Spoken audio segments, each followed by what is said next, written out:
नमस्कार। किस्सा गोई के YouTube चैनल पर आपका स्वागत है। हिंदी में एक से बढ़कर एक कहानियां लिखी गई हैं। इनमें से कईयों को अब क्लासिक का दर्जा प्राप्त है। ऐसी ही क्लासिक कहानियों की सीरीज में पेश है जयशंकर प्रसाद की लिखी कहानी गुंडा। वह 50 वर्ष से ऊपर था, तब भी युवकों से अधिक बलिष्ठ और दृढ़ था। चमड़े पर झुर्रियां नहीं पड़ी थीं। वर्षा की झरी में, पूस की रातों की छाया में, कड़कती हुई जेठ की धूप में नंगे शरीर घूमने में वह सुख मानता था। उसकी चढ़ी हुई मूछ बिच्छू के डंक की तरह देखने वालों के आंखों में चुभती थी। उसका सांवला रंग सांप की तरह चिकना और चमकीला था। उसकी नागपुरी धोती का लाल रेशमी किनारा दूर से ही ध्यान आकर्षित करता। कमर में बनारसी सेल्हे का फेंटा, जिसमें सीप की मूठ का बिछुआ खुसा रहता था। उसके घुंघराले बालों पर सुनहरे पल्ले के साफे का छोर उसकी चौड़ी पीठ पर फैला रहता। ऊंचे कंधे पर टिका हुआ चौड़ी धार का गड़ासा, यह थी उसकी धज। पंजों के बल पे जब वह चलता तो उसकी नसें चटाचट बोलती थीं। वह गुंडा था। ईसा की 18वीं शताब्दी के अंतिम भाग में वही काशी नहीं रह गई थी, जिसमें उपनिषद के अजात शत्रु की परिषद में ब्रह्म विद्या सीखने के लिए विद्वान ब्रह्मचारी आते थे। गौतम बुद्ध और शंकराचार्य के वाद विवाद कई शताब्दियों से लगातार मंदिरों और मठों के ध्वंस और तपस्वियों के वध के कारण प्रायः बंद हो गए थे। यहाँ तक कि पवित्रता और छुआछूत में कट्टर वैष्णव धर्म भी उस विशृंखलता में नवागंतुक धर्मोन्माद में अपनी असफलता देखकर काशी में अघोर रूप धारण कर रहा था। उसी समय समस्त न्याय और बुद्धिवाद को शस्त्र बल के सामने झुकते देखकर काशी के विच्छिन्न और निराश नागरिक जीवन ने एक नवीन संप्रदाय की सृष्टि की। वीरता जिसका धर्म था, अपनी बात पर मिटना, सिंह वृत्ति जीविका ग्रहण करना, प्राण भिक्षा मांगने वाले कायरों तथा चोट खाकर गिरे हुए प्रतिद्वंदी पर शस्त्र न उठाना, सताए निर्बलों को सहायता देना और प्रत्येक क्षण प्राणों को हथेली पर लिए घूमना उनका बाना था। उन्हें लोग काशी में गुंडा कहते थे।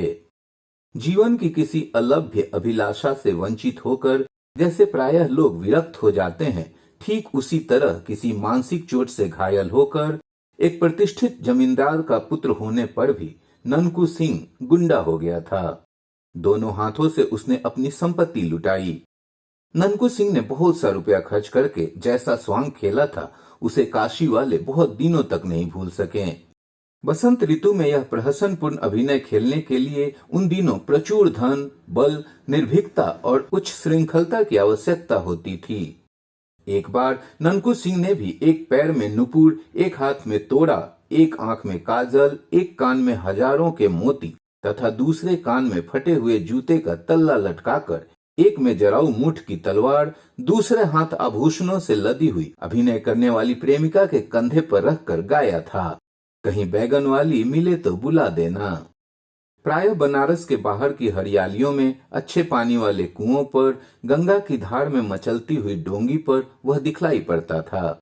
कभी कभी जुआ खाने से निकलकर जब वह चौक में आ जाता तो काशी की रंगीली वेश्याएं मुस्कुराकर उसका स्वागत करती और दृढ़ शरीर को स्पृह देखती। वह तमोली की ही दुकान पर बैठकर उनके गीत सुनता, ऊपर कभी नहीं जाता था। जुए की जीत का रुपया मुट्ठियों में भर भर कर उनकी खिड़कियों में वह इस तरह उछालता कि कभी कभी समाजी लोग अपना सर सहलाने लगते। तब वह ठठा कर हंस देता। जब कभी लोग कोठे के ऊपर चलने के लिए कहते तो वह उदासी की सांस खींचकर चुप हो जाता। वह अभी वंशी के जुआ खाने से निकला था। आज उसकी कौड़ी ने साथ न दिया। 16 परियों के नृत्य में उसका मन न लगा।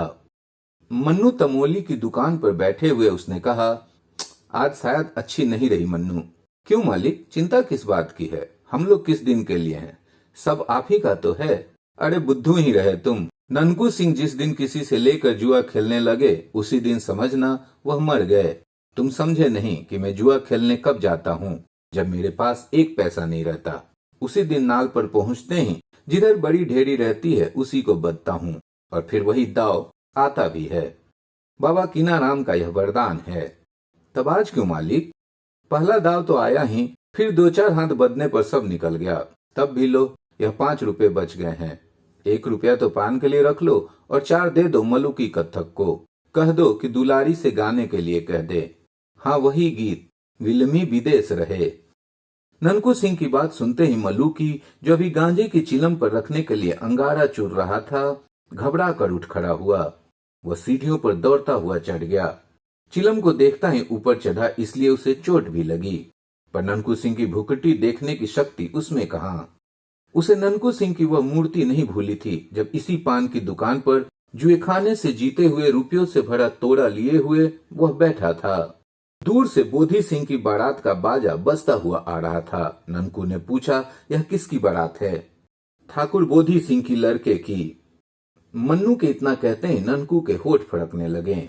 उसने कहा, मन्नू, यह नहीं हो सकता, आज इधर से बारात न जाएगी। बोधी सिंह हमसे निपट कर तब बारात इधर से ले जा सकेंगे। मन्नू ने कहा, तब मालिक मैं क्या करूं?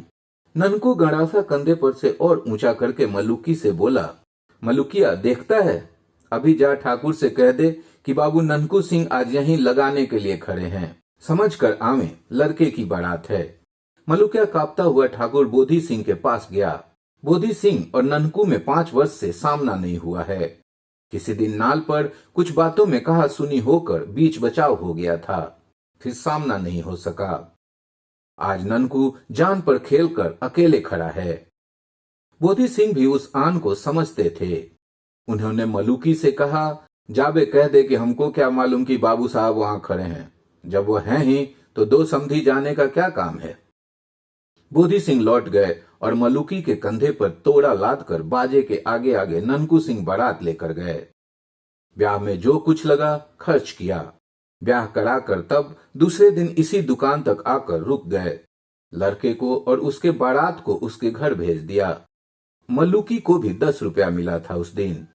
फिर ननकू सिंह की बात सुनकर बैठे रहना और यम को न्योता देना एक ही बात थी। उसने जाकर दुलारी से कहा, हम ठेका लगा रहे हैं, तुम गाओ, तब तक बल्लू सारंगी वाला पानी पीकर आता है। बाप रे, कोई आफत आई है क्या बाबू साहब? सलाम कहकर दुलारी ने खिड़की से मुस्कुराकर झांका था कि ननकू सिंह उसके सलाम का जवाब देकर दूसरे एक आने वाले को देखने लगे। हाथ में हरौती की पतली सी छड़ी, आंखों में सूरमा, मुंह में पान, मेहंदी लगी हुई लाल दाढ़ी जिसकी सफेद जर दिखलाई पड़ रही थी, कुवेदार टोपी, छकलिया अंगरखा और साथ में लेंसदार परत वाले 2 सिपाही। कोई मौलवी साहब हैं। ननकू हंस पड़ा। ननकू की ओर बिना देखे ही मौलवी ने एक सिपाही से कहा, जाओ दुलारी से कह दो कि आज रेजिडेंट साहब की कोठी पर मुजरा करना होगा, अभी चले। देखो तब तक हम जान अली से कुछ इत्र ले रहे हैं। सिपाही सीधी चढ़ रहा था और मौलवी दूसरी ओर चले थे कि ननकू ने ललकार कर कहा, दुलारी, हम कब तक यहाँ बैठे रहें, क्या अभी सरंगिया नहीं आया? दुलारी ने कहा, वाह बाबू साहब, आपके लिए तो मैं यहाँ आ बैठी हूँ, सुनिए ना, आप तो कभी ऊपर। मौलवी जल उठा। उसने कड़क कर कहा, चौबदार, अभी वह सुअर की बच्ची उतरी नहीं, जाओ कोतवाल के पास मेरा नाम लेकर कहो कि मौलवी अलाउद्दीन कुबरा ने बुलाया है, आकर उसकी मरम्मत करें। देखता हूँ तो जब से नवाबी गई इन काफिरों की मस्ती बढ़ गई है। कुबरा मौलवी, बाप रे। तमोली अपनी दुकान संभालने लगा। पास ही एक दुकान पर बैठकर ऊँघता हुआ बजाज चौंक कर सर में चोट खा गया। इसी मौलवी ने तो महाराज चेत सिंह से 3.5 सेर चींटी के सर का तेल मांगा था। मौलवी अलाउद्दीन कुबरा। बाजार में हलचल मच गई। ननकू सिंह ने मन्नू से कहा, क्यों चुपचाप बैठोगे नहीं? दुलारी से कहा, वहीं से बाई जी, इधर उधर हिलने का काम नहीं, तुम गाओ, हमने ऐसे घसियारे बहुत से देखे हैं। अभी कल रमल के पासे फेंक कर अधेला अधेला मांगता था, आज चला है रौब गांठने। अब कुबरा ने घूम कर उसकी ओर देख कर कहा, कौन है यह पाजी? तुम्हारे चच्चा बाबू ननकू सिंह। के साथ ही पूरा बनारसी झापड़ पड़ा। कुबरा का सर घूम गया। लैस के परतले वाले सिपाही दूसरी ओर भाग चले और मौलवी साहब चौंधिया कर जान अली की दुकान पर लड़खड़ाते गिरते पड़ते किसी तरह पहुंच गए। जान अली ने मौलवी से कहा, मौलवी साहब, भला आप भी उस गुंडे के मुंह लगने लग गए? यह तो कहिए उसने गड़ासा नहीं तौल दिया। कुबरा के मुंह से बोली नहीं निकल रही थी। उधर दुलारी गा रही थी विलमी रहे विदेश। गाना पूरा हुआ, कोई आया गया नहीं। तब ननकू सिंह धीरे धीरे टहलता हुआ दूसरी ओर चला गया। थोड़ी देर में एक डोली रेशमी पर्दे से ढकी हुई आई। साथ में एक चौबदार था। उसने दुलारी को राजमाता पन्ना की आज्ञा सुनाई। दुलारी चुपचाप डोली पर जा बैठी। डोली धूल और संध्या काल के धुएं से भरी बनारस की तंग गलियों से होकर शिवालय घाट की ओर चली। श्रावण का अंतिम सोमवार था। राजमाता पन्ना शिवालय में बैठकर पूजा कर रही थीं। दुलारी बाहर बैठी कुछ अन्य गाने वालियों के साथ भजन गा रही थी।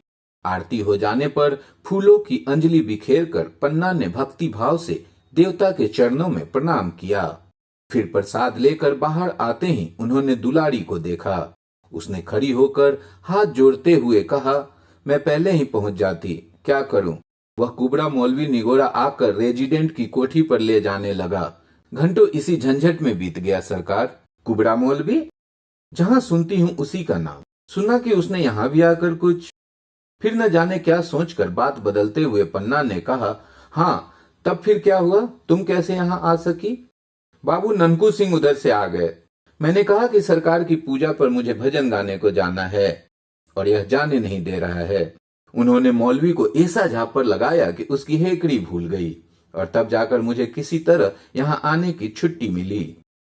कौन बाबू ननकू सिंह? दुलारी ने सर नीचा करके कहा, अरे क्या सरकार को नहीं मालूम? बाबू निरंजन सिंह के लड़के। उस दिन जब मैं बहुत छोटी थी, आपकी बाड़ी में झूला झूल रही थी, जब नवाब का हाथी बिगड़ कर आ गया था, बाबू निरंजन सिंह के कुंवर ने ही तो उस दिन हम लोगों की रक्षा की थी। राजमाता का मुख उस प्राचीन घटना को स्मरण करके न जाने क्यों विवर्ण हो गया। फिर अपने को संभाल कर उन्होंने पूछा, तो बाबू ननकू सिंह इधर कैसे आ गए? दुलारी ने मुस्कुराकर सिर नीचा कर लिया।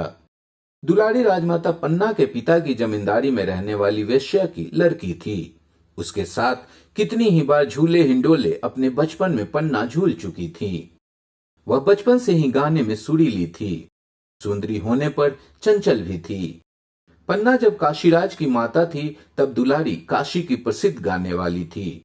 राजमहल में उसका गाना बजाना हुआ ही करता। महाराज बलवंत सिंह के समय से ही संगीत पन्ना के जीवन का आवश्यक अंग था। हाँ, अब प्रेम, दुख और दर्द भरी विरह कल्पना के गीत की ओर अधिक रुचि न थी। अब सात्विक भावपूर्ण भजन होता था। राजमाता पन्ना का वैधव्य से दीप्त शांत मुखमंडल कुछ मलिन हो गया। बड़ी रानी का सापतन्य ज्वाला बलवंत सिंह के मर जाने पर भी नहीं बुझी। अंतःपुर कलह का रंगमंच बना रहता। इसी से प्रायः पन्ना काशी के राज मंदिर में आकर पूजा पाठ में अपना मन लगाती। रामनगर में उसको चैन नहीं मिलता। नई रानी होने के कारण बलवंत सिंह की प्रेयसी होने का गौरव तो उसे था ही, साथ ही पुत्र उत्पन्न करने का सौभाग्य भी मिला। फिर भी अस्वर्णता का सामाजिक दोष उसके हृदय को व्यथित किया करता। उसे अपनी ब्याह की आरंभिक चर्चा का स्मरण हो आया। छोटे से मंच पर बैठी गंगा की उमड़ती हुई धारा को पन्ना अन्य मनस्क होकर देखने लगी। उस बात को जो अतीत में एक बार हाथ से अनजाने में खिसक जाने वाली वस्तु की तरह लुप्त हो गई हो। सोचने का कोई कारण नहीं, उससे कुछ बनता बिगड़ता भी नहीं, परंतु मानव स्वभाव हिसाब रखने की प्रथानुसार कभी कभी कह बैठता है कि यदि वह बात हो गई होती तो। ठीक उसी तरह पन्ना भी राजा बलवंत सिंह द्वारा बलपूर्वक रानी बनाई जाने से पहले की एक संभावना सोचने लगी थी, सो भी बाबू ननकू सिंह का नाम सुन लेने पर। गेंदा मुहलगी दासी थी। वह पन्ना के साथ उसी दिन से है जिस दिन से पन्ना बलवंत सिंह की प्रेयसी हुई। राज्य भर का अनुसंधान उसी के द्वारा मिला करता और उसे न जाने कितनी जानकारी भी थी। उसने दुलारी का रंग उखाड़ने के लिए कुछ कहना आवश्यक समझा। महारानी, ननकू सिंह अपने उस जमींदारी, स्वांग, भैंसों की लड़ाई, घुड़दौड़ और गाने बजाने में उड़ाकर अब डाकू हो गया है। जितने खून होते हैं सब में उसी का हाथ रहता है। जितनी भी उसे रोक कर दुलारी ने कहा, यह झूठ है। बाबू साहब के ऐसा धर्मात्मा तो कोई है ही नहीं। कितनी विधवाएं उनकी दी हुई धोती से अपना तन ढकती हैं। कितनी लड़कियों की ब्याह शादी होती है। कितने सताए हुए लोगों की उनके द्वारा रक्षा होती है। रानी पन्ना के हृदय में एक तरलता उद्वेलित हुई। उन्होंने हंसकर कहा, दुलारी, वे तेरे यहाँ आते हैं ना, इसी से तू उनकी बड़ाई। नहीं सरकार, शपथ खाकर कह सकती हूँ कि बाबू ननकू सिंह ने आज तक कभी मेरे कोठे पर पैर भी नहीं रखा। राजमाता न जाने क्यों इस अद्भुत व्यक्ति को समझने के लिए चंचल हो उठी थी। तब भी उन्होंने दुलारी को आगे कुछ न कहने के लिए तीखी दृष्टि से देखा। वह चुप हो गई। पहले पहर की शहनाई बजने लगी। दुलारी छुट्टी मांगकर डोली पर बैठ गई। तब गेंदा ने कहा, सरकार, आजकल नगर की दशा बड़ी बुरी है। दिन दहाड़े लोग लूट लिए जाते हैं। सैकड़ों जगह नाल पर जुए चलने के लिए टेढ़ी भौवें कारण बन जाती है। उधर रेजिडेंट साहब से महाराज की अनबन चल रही है। राजमाता चुप रहीं। दूसरे दिन राजा चेत सिंह के पास रेजिडेंट मार्क हेम की चिट्ठी आई, जिसमें नगर की दुर्व्यवस्था की कड़ी आलोचना थी। डाकू और गुंडों को पकड़ने के लिए उन पर कड़ा नियंत्रण रखने की सम्मति भी थी। कुबड़ा मौलवी वाली घटना का भी उल्लेख था। उधर हेस्टिंग्स के आने की भी सूचना थी। शिवालय घाट और रामनगर में हलचल मच गई। कोतवाल हिम्मत सिंह पागल की तरह जिसके हाथ में लाठी, लोहांगी, गंडासा, बिछुआ और करौली देखते उसी को ही पकड़ने लगे। एक दिन ननकू सिंह सुंभा के नाले के संगम पर ऊंचे से टीले की हरियाली में अपने चुने हुए साथियों के साथ दूधिया छान रहे थे। गंगा में उनकी पतली डोंगी बड़ की जटा से बंधी थी। कथकों का गाना हो रहा था। 4 उलांकी इक्के कसे कसाए खड़े थे। ननकू सिंह ने अकस्मात कहा, मलुकी, गाना जमता नहीं है, उलाकी पर बैठकर जाओ, दुलारी को बुला लाओ। मलुकी वहां मजीरा बजा रहा था। दौड़कर इक्के पर जा बैठा। आज ननकू सिंह का मन उखड़ा था। बूटी कई बार छानने पर भी नशा नहीं। 1 घंटे में दुलारी सामने आ गई। उसने मुस्कुरा कर कहा, क्या हुक्म है बाबू साहब? दुलारी, आज गाना सुनने का मन कर रहा है। इस जंगल में क्यों? उसने सशंक हंसकर कुछ अभिप्राय से पूछा। तुम किसी तरह का खटका न करो, ननकू सिंह ने हंसकर कहा। यह तो मैं उस दिन महारानी से भी कह आई हूं। क्या? किससे? राजमाता पन्ना देवी से। फिर उस दिन गाना नहीं जमा। दुलारी ने आश्चर्य से देखा कि तानों में ननकू सिंह की आंखें तर हो जाती हैं। गाना बजाना समाप्त हो गया था। वर्षा की रात में झिलियों का स्वर उस झुरमुट में गूंज रहा था। मंदिर के समीप ही छोटे से कमरे में ननकू सिंह चिंता में निमग्न बैठा था। आंखों में नींद नहीं और सब लोग तो सोने में लगे थे। दुलारी जाग रही थी। वह भी कुछ सोच रही थी। आज उसे अपने को रोकने के लिए कठिन प्रयत्न करना पड़ रहा था, किंतु असफल होकर वह उठी और ननकू के समीप धीरे धीरे चली आई। कुछ आहट पाते ही दौड़कर ननकू सिंह ने पास ही पड़ी हुई तलवार उठा ली। तब तक हंसकर दुलारी ने कहा, बाबू साहब, यह क्या, स्त्रियों पर भी तलवार चलाई जाती है? छोटे से दीपक के प्रकाश में वासना भरी रमणी का मुख देखकर ननकू सिंह हंस पड़ा। उसने कहा, क्यों बाई जी, क्या इसी समय जाने की पड़ी है? मौलवी ने फिर बुलवाया है क्या? दुलारी ननकू के पास बैठ गई। ननकू ने कहा, क्या तुमको डर लग रहा है? नहीं, मैं कुछ पूछने आई हूँ। क्या? यही कि कभी तुम्हारे हृदय में, उसे न पूछो दुलारी, हृदय को बेकार ही समझकर तो उसे हाथ में लिए फिर रहा हूँ। कोई कुछ कर देता, कुचलता, चीरता, उछालता। मर जाने के लिए सब कुछ तो करता हूँ, पर मरने नहीं पाता। मरने के लिए भी कहीं खोजने जाना पड़ता है। आपको काशी का हाल क्या मालूम? न जाने घड़ी भर में क्या हो जाए। उलट पलट होने वाला है क्या? बनारस की गलियां जैसे काटने को दौड़ती हैं। कोई नई बात इधर हुई क्या? कोई हेस्टिंग्स आया है सुना है। उसने शिवालय पर तिलंगों की कंपनी का पहरा बैठा दिया है।